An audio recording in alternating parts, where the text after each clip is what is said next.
back to day 61 of 100 days design verification series. We are stepping into UVM today. So in the last 60 days, we have seen Verilog for design and verification. First video to 30 videos, we have seen Verilog for design and also for verification. Means we have written the RTL code and the test bench as well. Then day 31 to 60 videos for System Verilog, we have seen all the System Verilog concepts starting from very basic OPS concepts to the test bench development. Then from today onwards, that is day 61 to 85 is for UVM.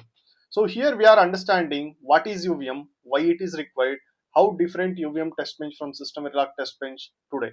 And also let's start writing a simple basic coding concepts in UVM. So let's understand what exactly UVM is. What is UVM? UVM is Universal Verification Methodology. It is not a new language to write a test bench. It is built on System Verilog. This UVM is a standardized way to build a scalable, reusable, maintainable verification test bench. We have seen what are all the test bench component in System Verilog. The same way we will be writing the test bench here also, but there is a standard way to write that. That's why this methodology is universally accepted, so it is named as Universal Verification Methodology. So this is dedicatedly for writing the test benches for verifying your DUT. So UVM is not a new language. It is a methodology plus class libraries well defined before. Now we will be utilizing this class library to write our test benches. It is built top of the System Verilog itself, and it is maintained by Axelera company, and it is used across all major semiconductor companies today. That's why for a design verification engineer, UVM is must. You have to learn it from the scratch to advance. Now, what UVM provides? UVM provides a structured test bench architecture. We have already seen a System Verilog test bench architecture. In the similar manner, even UVM architecture look like, but there are some differences in the UVM architecture we are going to see today. And also we can write a reusable verification components here and standard phase mechanism there in UVM where it is not there in System Verilog test bench. These phases give us what should execute first and what will be keep it for later. And configuration and control mechanism is available in UVM. This will be helpful while building the complex test benches. And a scalable approach for large designs as well. This is what UVM provides when we look at it in a high level perspective. Why this UVM is required then? See, if we have a complex environment where we will be verifying a large IP design or SOC, there might be a requirement of multiple interfaces, multiple agents, multiple test cases, let's say hundreds of test cases, or random test case, or constrained random testing. So, because of these reasons, multiple engineers working together for a test bench or for design, System Verilog test benches start breaking there. It is not providing you the high grip on your verification components. So UVM provides that. It is very configurable and controllable. Even that can be scalable to the higher design verification. So UVM will be having all these advantages over System Verilog. Now, if you look at the problems with the System Verilog test bench, so the very first problem what we face in System Verilog is poor reusability. Means the code what we are going to write for, it will be for only for that project. It is very difficult to use it for the next project. So code rewrite for every project is required. And there is no structured architecture. In System Verilog, whatever the test bench architecture I explained so far, that is the standard one. Even you can skip some components and you can build your own structure over there. So every engineer writes differently. And configuration problems there. So hard coded values everywhere, most of the things. There is no structured phase mechanism as well. And scaling issues. Test bench becomes unmanageable when there is a scaling required. So debug difficulty. Again, we need to hard code trace flow. We need to have some display statements, error statements like that. So UVM exists not to make the verification complex, to avoid all these confusions and control the complexity when the design becomes complex. So we need to go for UVM. Now, if you look at the test bench architecture of System Verilog and UVM, how actually they look like. See, this is the System Verilog test bench architecture what I have shown. There is a test bench top module. Under that, class test, program test will be there under that environment. This single environment consists of generator, driver, monitor, scoreboard in your System Verilog test bench. It will be connected with the interface, and this interface has all the pins of your DUT. Similarly, in a UVM test bench also, you see test bench top will be a module outside. This is a wrapper, and inside we'll be having a UVM test component. You will be customizing this test component by extending from the UVM test what it is there in the library. Under that, we will be having environment class. Similarly, as here.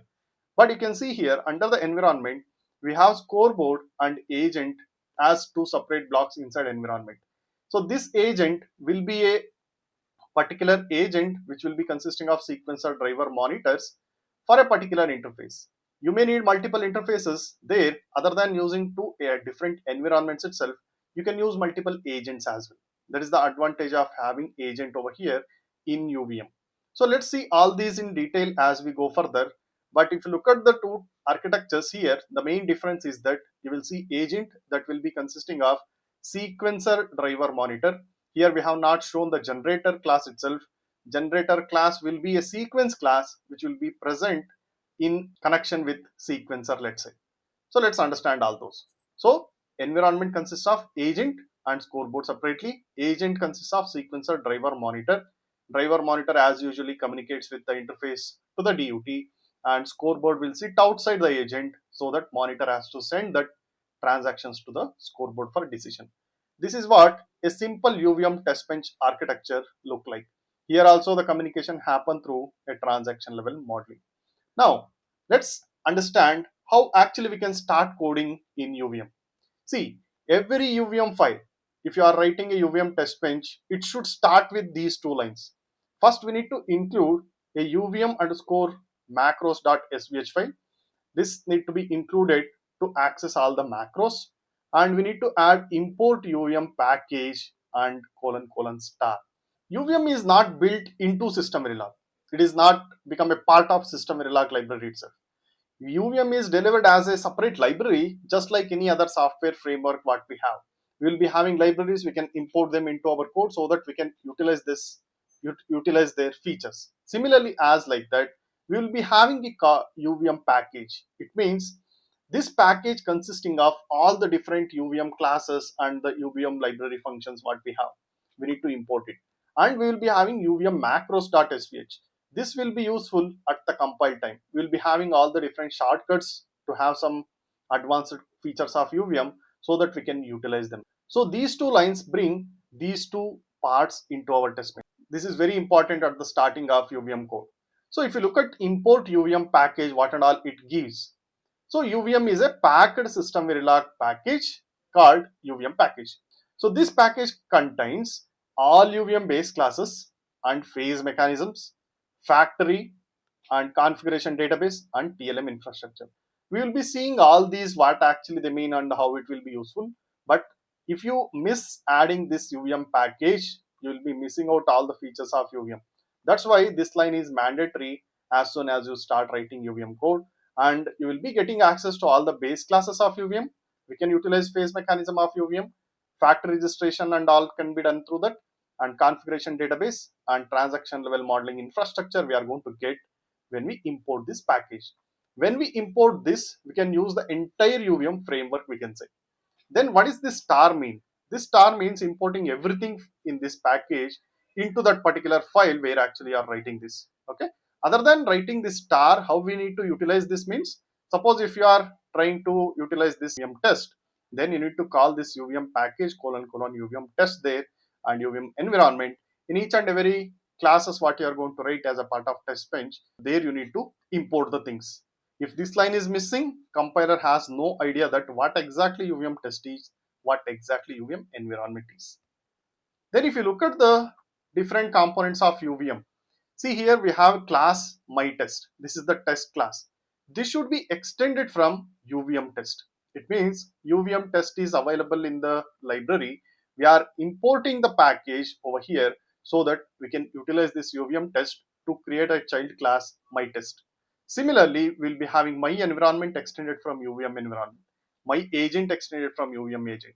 Similarly, sequencer extended from UVM sequencer. Driver also extended from UVM driver. Then UVM monitor is available, UVM sequence item, UVM scoreboard. All these are available already in the UVM library so that we can create our child class and we can implement our own logic, what need to be created inside that. Let us see all these details what we are going to write inside in the next video. So here we need to understand these extension from the parent class need to be done only after importing the UVM package.